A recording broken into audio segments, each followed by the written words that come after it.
Do you know why the Easter celebration is commonly associated with bunny rabbits and eggs? To understand this, we have to go back in time, put ourselves into the minds of the ancients. You see, in the days of early Christianity, there was a movement to win the pagans to the Christian religion. Up until the time of Christianity, there were basically two different types of believers in the world. There were those who believed in a multitude of gods, which was the common denominator among the nations. And then there were the Jews who claimed that there was an absolute monotheism, that God is one, he has no form, he has no physicality, and he is deeply interpersonally involved with every single person. He has concern over every blade of grass and every ant that crawls upon the earth.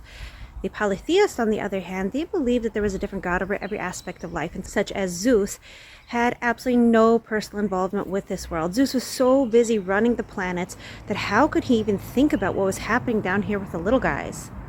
So Christianity came along and said, hey, let's take the benefits of Judaism and interpersonal God who actually cares about you, and let us create this new religion. The early Christian movement sought to make the religion very attractive to people. Now, to the pagans of the world, it meant removing the obstacle of circumcision and the requirement to fulfill a bunch of commandments. They said, hey, you can have the same benefit as the Jews, but you don't have to do what the Jews do. But there was another obstacle that the pagans of the world had. They didn't want to let go of their traditions. I mean, think about when you had a good, delicious candy that reminded you of your childhood. It triggered a certain nostalgia, a certain feeling of love inside of you.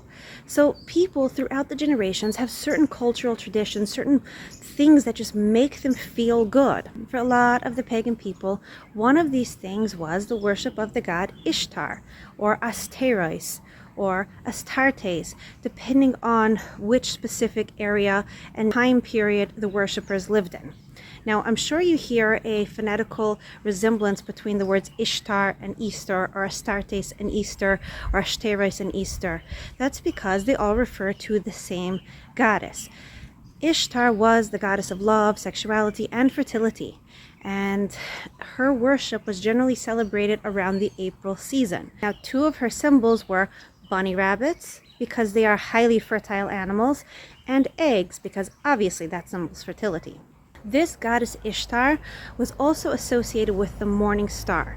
Now, you see, when Christianity wanted to absorb the pagans into the religion, they told them, said, hey, you don't have to let go of your idolatrous practices, you just have to come and believe in our God.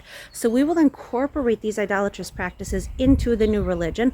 You don't have to let go of the nostalgia, you just have to join our churches and follow our ways. Many churches to this day hold a special morning service on the morning of Easter at sunrise. This is reminiscent of the morning star of Ishtar.